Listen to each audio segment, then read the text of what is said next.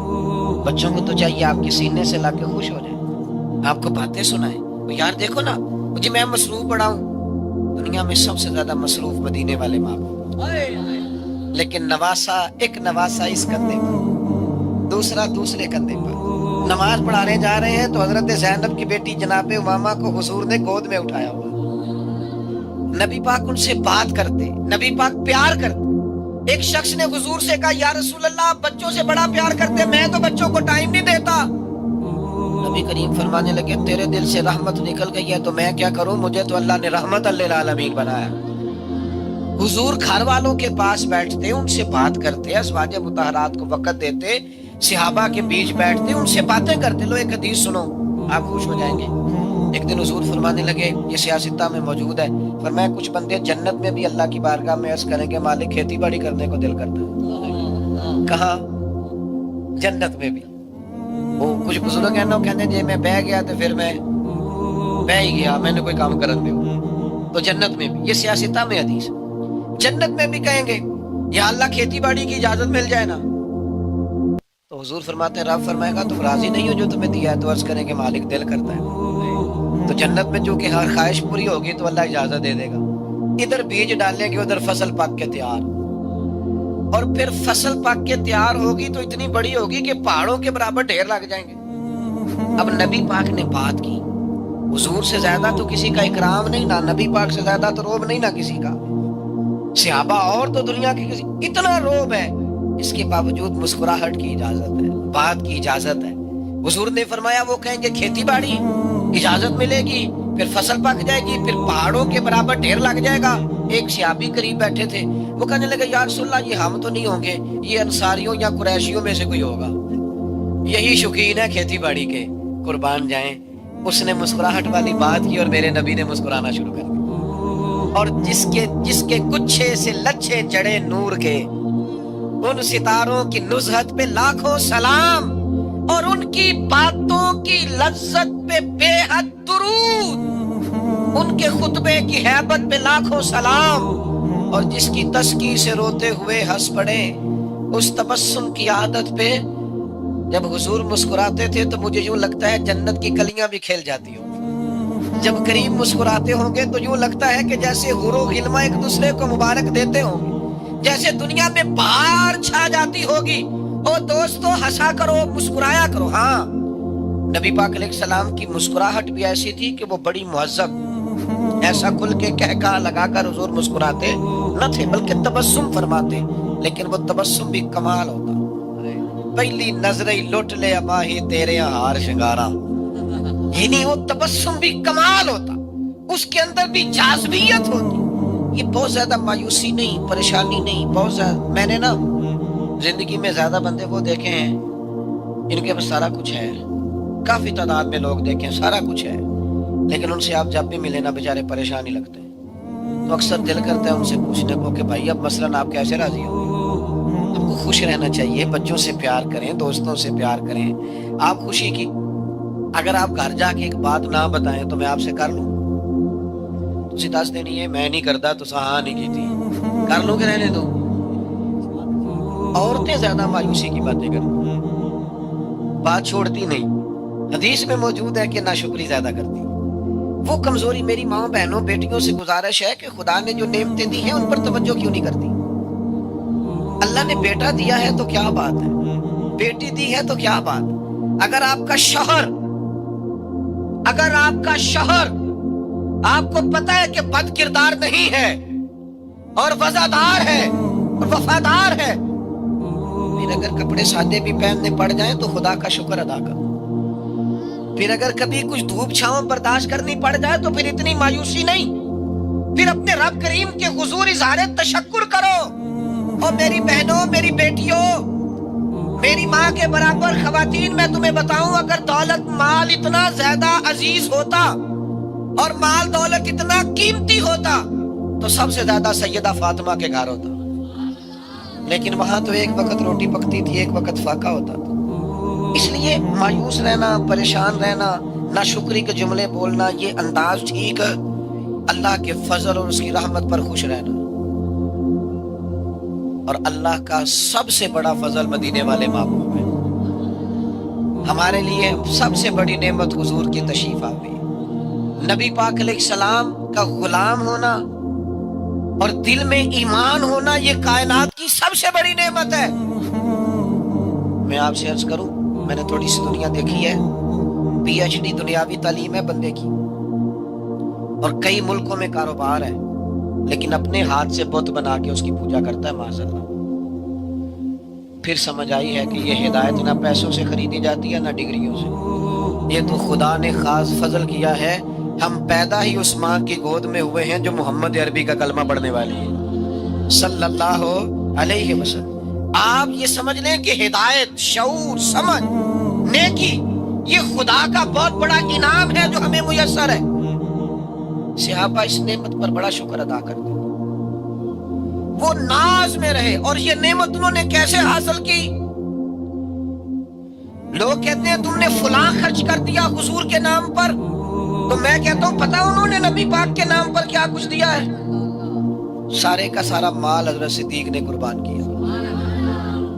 وطن چھوڑ دیا حضور کے لیے، بچے چھوڑ دیے نبی پاک کے لیے. اور جب کافر حضور کو معاذ اللہ مارنے کے لیے آگے بڑھے تو جناب صدیق حضور کے اوپر لیٹ گئے. انہوں نے اس نعمت کا یوں شکر ادا کیا کہ جانیں ہتھیلیوں پہ رکھ دی. جب بدر والا دن آیا نا، اور حضور نے صحابہ سے مشورہ فرمایا کہ بتاؤ بھائی، بتاؤ جنگ کرنی پڑ گئی یا کیا کرنا ہے؟ تو صحابہ کرام علیہم رضوان میں سے ایک شخص نے کھڑے ہو کے پتہ کیا عرض کیا کہ یا رسول اللہ، جس دن سے کلمہ پڑھا تھا نا، اس دن سے ہی خواہش تھی کہ کوئی شکر ادا کرنے کا موقع ملے. اٹھے مقداد اور عرض کی اے ہادی دوراں، ہمیں بخشی ہے جب سے آپ نے یہ دولت ایمان، تمنا ہے کہ نعمت کا بدل کچھ تو ادا کر دیں. یہ جو آپ نے کلمہ پڑھایا ہے، دل کرتا ہے اس کا شکر ادا کریں. ہم بھی یہی کہتے ہیں نا، میلاد حضور کے آنے کا شکر ہے. اٹھے مقداد اور عرض کی اے ہادی دوراں، ہمیں بخشی ہے جب سے آپ نے یہ نعمت ایمان، تمنا ہے کہ نعمت کا بدل کچھ تو ادا کر دیں. نہیں کچھ اور کر سکتے تو جانیں ہی فدا کر دیں.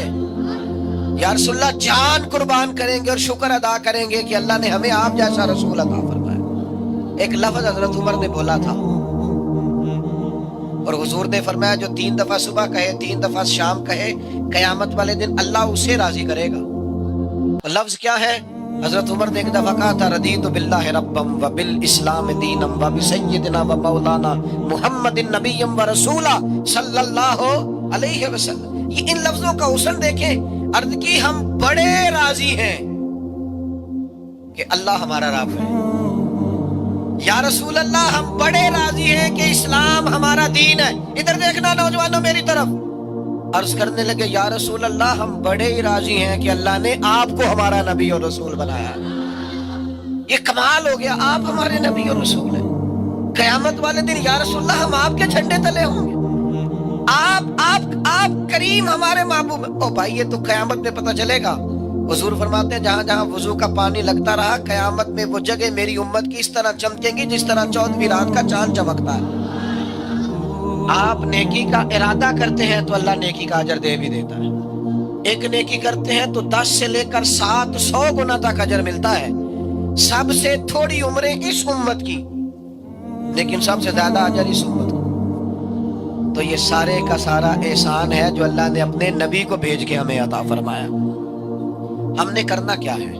حضور کی تشریف آوری پر شکر ادا کرنے کے کئی طریقے ہیں نا. تھک تو نہیں گئے آپ لوگ؟ جڑے نہیں بولے اچھا، اللہ آپ کو جزائے خیر دے.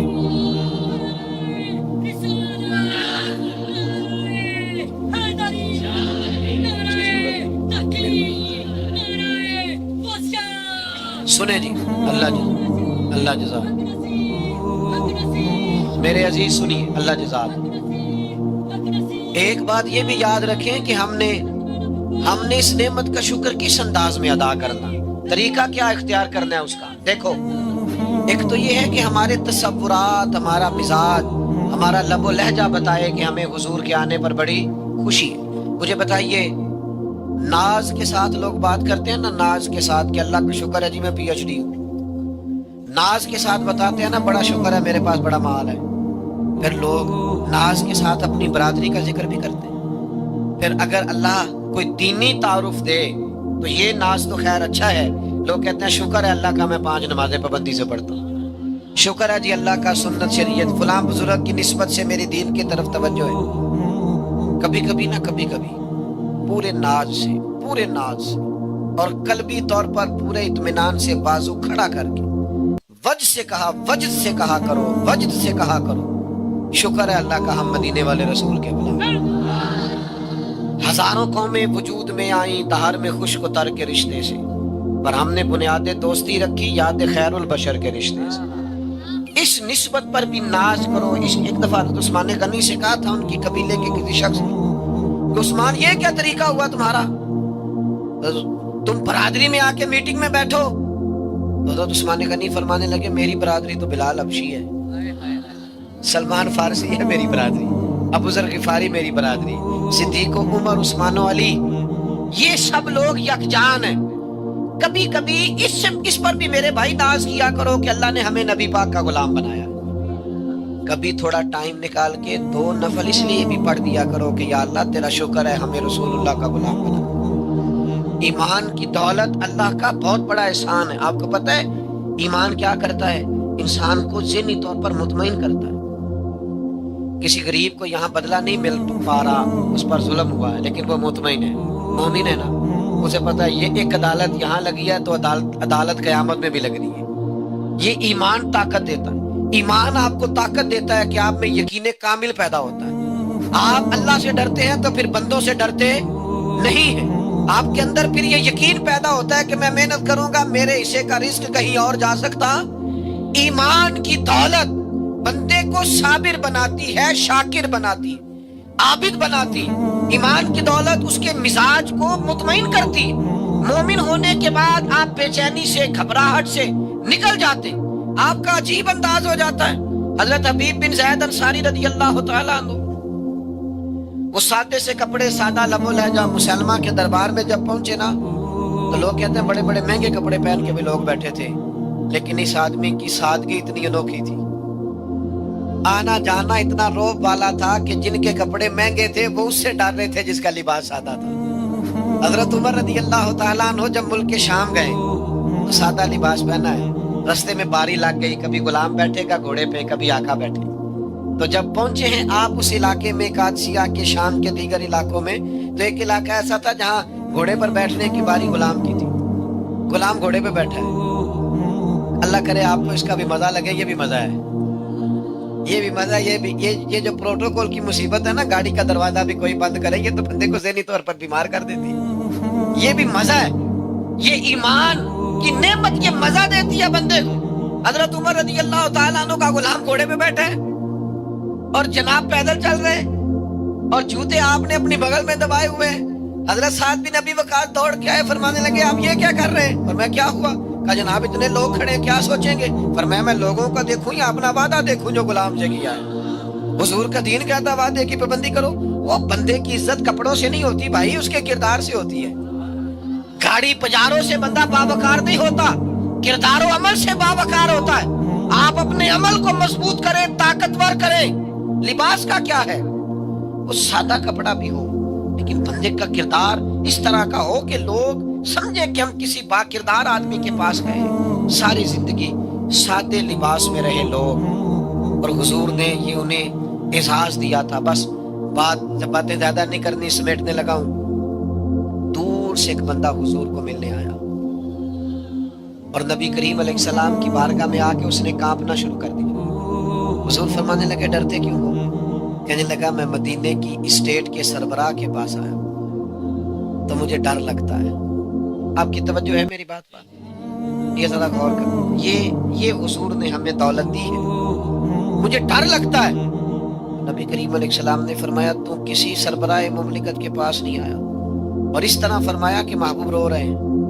حضور فرمانے لگے تو اس بیٹے کے پاس آیا ہے جس کی ماں خشک گوشت کھا کے بھی گزارا کر لے، ایک روایت میں ہے کھجور کے خشک ٹکڑے کھا کے بھی گزارا کر لے، تو غریب ماں کے بیٹے کے پاس آیا۔ نبی کریم علیہ السلام نے لوگوں کو طاقتور کر دیا، ایمان کی دولت مضبوط کر دی۔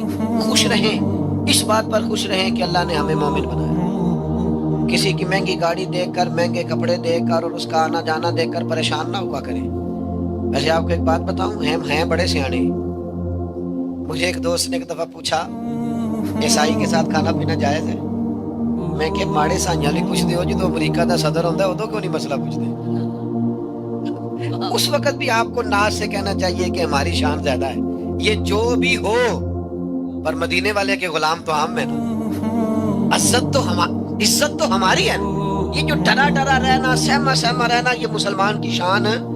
مسلمان تو گردن اٹھا کے جیتا ہے، اس کا تو انداز فکر بلند ہوتا ہے، اس کی تو تازگی۔ آئمہ مساجد کے حقوق بیان ہوتے ہیں، میں بھی کرتا ہوں، لیکن میں دوستوں سے کہتا ہوں امام مسجد کا حقوق اس طرح نہ بیان کیا کرو کہ اوہو امام بڑا مظلوم آدمی ہوتا ہے۔ آپ اس کے حقوق بیان کر رہے ہیں جو امام ہے، کیا ہے؟ ہاں، اس کے حقوق یوں نہ بیان کرو جس طرح آپ کسی مزدور کے حقوق بیان کرو۔ اور آئمہ مساجد سے بھی کئی دفعہ عرض کرتا ہوں، میں کہتا ہوں لوگ عزت نہیں کرتے تو آپ کمزور کیوں پڑتے؟ ویسے تو ایسا ہے نہیں کہ سارے لوگ عزت نہ کریں، ڈھیر ساری عزت کرتے ہیں، لیکن آپ وہ ہیں جن کو اگر تنخواہ تھوڑی ملتی ہے پر اپنی شان تو دیکھو، مصلی رسول ملا ہوا ہے، ممبر رسول ملا ہوا ہے، یہ کسی اور کی نصیبہ ہے۔ تو اس لیے اعزاز سے جئیں، شان سے جئیں، قدر و منزلت سے جئیں۔ بچوں سے کہوں گا اپنے ماں باپ، بوڑھے ماں باپ کو مایوس نہ کریں، ان کو مطمئن کریں، ان کو تسلی دیں، اور ملک کے بارے میں بھی مایوس نہ ہوا کریں۔ یہ سیاستدانوں کا ملک نہیں ہے، یہ داتا علی اجویری کا ملک ہے، یہ بابا فرید کا ملک ہے، یہ پیر مہر علی شاہ کا ملک ہے۔ اس ملک کو کچھ بھی نہیں ہوگا، یہ انشاءاللہ آباد رہنے کے لیے بنا ہے، صبح قیامت تک آباد رہے، یہ امت کی امامت کرے گا۔